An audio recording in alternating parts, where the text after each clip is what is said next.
gawin ang salita.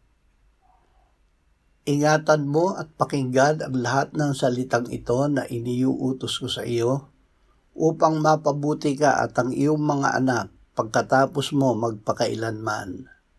Deuteronomio 12:28. Sinabi ng Panginoong Hesus, higit na mapapalad ang mga nakikinig ng salita ng Diyos at tinutupad ito. Ang tumitingin sa banal na kautusan, ang kautusan ng kalayaan at nananatili rito, at hindi tagapakinig na nakakalimot kundi tagatupad na gumagawa, ay pagpapalain sa kanyang ginagawa. Ama, gawin mo kaming tapat na tagatupad ng iyong salita, hindi tagapakinig lamang na nakakalimot.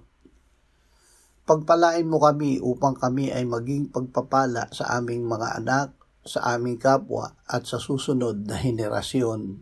Amen.